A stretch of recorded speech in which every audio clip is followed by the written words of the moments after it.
Տիկին Փոստանջյան, վերջին օրերին ձեր անունը մամուլում ամենաշատը շրջանառվածների մեջ է,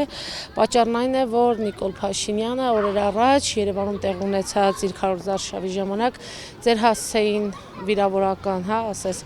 արտահայտությունները թույլ տվել, ձեզ անվանել էժան, ծախոտ, ձեր հետ միասին նաև Վազգեն Մանուկյանին, Ռաֆի Հովհաննիսյանին։ Զարուհի, ինչ ես խոսում, Այ Ռոբերտին ու Սերժին ծախված ստակ չես էլ ամանչում, գետինը մտնես, դու անես ընդարապես, էժան, գնա Վարդանիկին պաշտպանի, էժանի մեկը, գնա Վարդանիկին պաշտպանի, կաշառակես տահակ։ Նախ կուզեի պատմեիք, ասեք, թե ինչպես եղավ, որ այդ պահին հիշեց ձեզ, ձեր անունը, ձեզ նման որակումներ տվեց, որովհետև կադրերում միայն նրա խոսքն է հնչում։ Ես կարծում եմ այս տարիների ընթացքում, ես երբևիցե այս տարիների ընթացքում նրա հետ ֆիզիկապես չեմ հանդիպել, նման առիթ չի եղել, ցանկությունը չի եղել իհարկե, բայց առիթ էլ այսպես ասած կամ ինչ-որ միջոցառում եւ այլն, որտեղ ես է կարող է լինեի ինքն էլ, նման միջոցառման էլ մենք չենք հանդիպել։ Նա հավանաբար իմ համայնքում շփվելով քաղաքացիների հետ, բավականին քաղաքացիների վերաբերմունքից ազդված, որոշել էր ինձ անդրադառնալ եւ Արաբկիր համայնքը կարծում եմ ինքը տեղյակ է, որ նաեւ իմ պապերն են հիմնադրել եւ այդ օրը Արաբկիր համայնքի եզրափակիչ արդեն հանդիպման ժամանակ նա գտնվելով մեր կարելի ասել մեր բակում սկսեց ինձ տեսնելով ինձ անդրադարձավ, հեռվից տեսնելով երևի թե միանգամից բռնկվեց, իր մոտ դա նաեւ երևի ինչ որ հնարավոր չէ նա ինքը իմ ռեպլիկը չէր լսի, որովհետև բավականին հեռու էր ինձանից գտնվում, իհարկե ես փորձեցի ինչ-որ բառերով իրեն պատասխանել, բայց դա հնարավոր չէր, որովհետև ինքը շատ հեռու էր ինձանից, այսինքն որ ինքը բղավում էր եւ այլն, հետո ես արդեն որ իմ ճանապարհը շարունակեցի, հետո եմ իմացել, թե ինչեր է խոսել իմ մասին, այսինքն ինձ համար այդ պահին հասանելի չէր իր տեքստը, հետո եմ ես լսել իր տեքստի մասին եւ տեքստը բավականին տարօրինակ է համենայն դեպս, վերլուծելով իր հոգեվիճակը հասկանալի է, բայց ամբողջությամբ իհարկե եւ զրպարտությունը եւ վիրավորանք, բայց բացի այդ ես այժմ զբաղվում եմ իմ մասնագիտական գործունեությամբ, փաստաբանական գործունեությամբ, որը մասնագիտական գործունեություն է եւ նաեւ պաշտպանություն եմ իրականացնում Վարդան Ղուկասյանի իրավունքներն եմ ներկայացնում, շահերն եմ ներկայացնում, նա երկու անգամ նաեւ հիշատակեց Վարդան Ղուկասյանին եւ այստեղ նա նաեւ խնդիր ունի ընդհանուր առմամբ իրավապահ համակարգի արդարադատության նկատմամբ բռնաճնշման եւ ընդհանուր առմամբ միջամտություն որպես կարելի է որակել նրա այդ հայտարարությունները, որը շարունակական միջամտություն են արդեն իմ մասնագիտական գործունեությանը։ Եթե քաղաքական ընդդիմության հարթակում մենք կարող ենք բանավիճել, խոսել, քննադատել, բայց այստեղ ինքը ուղղակի իր պաշտոնեական դիրքը չարաշահելով բղավում էր, որը բացարձակ անթույլատրելի է եւ այդ ուղղությամբ նույնպես համապատասխան բողոքներ, ընթացակարգերով պահանջված նաեւ պատասխանատվություն իմ կողմից իհարկե նախաձեռնվելու է։ Դե տարբեր են եղանակները եւ հայց եւ հաղորդում հանցագործության մասին եւ միջազգային կառույցների դիմումներ բողոքներ ներկայացնելը, որ ինչպես է նա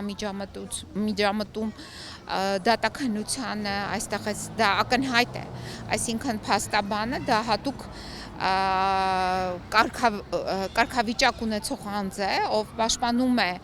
նաև մարդու իրավունքները, իրավապաշտպան գործունեություն է, նա նաև անդրադարձ կատարեց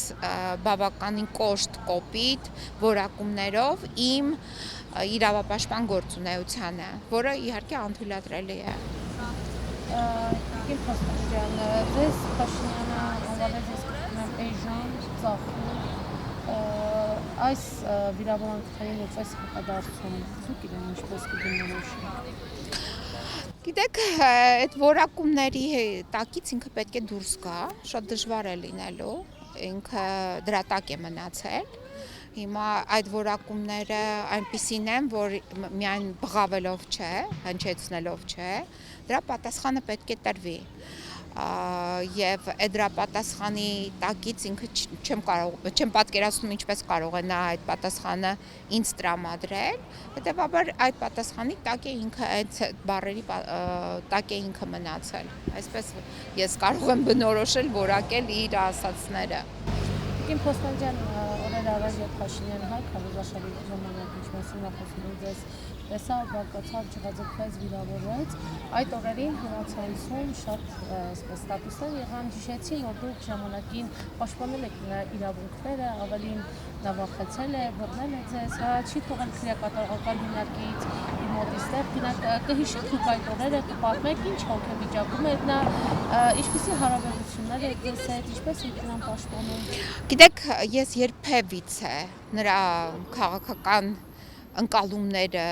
կամ մոտեցումները, որովհետև հայացքները պարզ չեն, այն ինչ որ ինքը անում է դա քաղաքական հայացքների մեջ չեմ կարող ասել, որ տեղավորվում են, բայց այնուամենայնիվ այն ինչ որ ինքը արել է, ես երբևիցե այդ ամենը չեմ կիսել։ Այսինքն ոչ նրա կողմնակիցն եմ եղել, ոչ նրա գործընկերն եմ եղել, ոչ նրա հետ ինչ որ մի բան եմ նախաձեռնել, բացի այդ նրա կողմից եղել են առաջարկներ, որը իմ կողմից բացարձակապես մերժվել են, եւ այն, որ ես նրան փորձել եմ օգտակար լինել, իր խախտված, ենթադրյալ խախտված իրավունքների հետ կապված, որովհետև եղել է բացառիկ իրավիճակ, գիշերը դիմել է Աննա Հակոբյանը ինձ, զանգահարել է, եւ ես այդ ժամանակ կերակրում էի իմ փոքրիկին, ես թողել եմ իմ ավագ երեխաների մոտ երեխայից եւ գնացել եմ, քանի որ այդ պահին քրեակատարողական հիմնարկ այդ ժամանակվա օրենսդրությամբ բացի պատգամավորից որևիցե մեկը մուտք գործելու իր հնարավորություն չուներ, գիշեր էր։ Գիշերվա ժամին գնացել եմ Կոշտ քրեակատարողական հիմնարկ, ամբողջ գիշերը այնտեղ եմ եղել, մինչև հարցը կարգավորում ստանար, հարցը այն էր, որ նրա նկատմամբ փորձեր կատարվել հարձակման, իդեպ ցանկալի է, այո, որպեսզի դուք որպես լրագրող նաև պարզեք ի վերջո ինչ եղավ այդ գործը, իրական էր այդ հարձակումը, իրական չէր, ինչ էր եղել, ովքեր էին հարձակվողները, ինչ էին արել, այնուամենայնիվ ես իրեն տեսել եմ բավականին նյարդայնացած վիճակում եւ այդ նյարդային վիճակը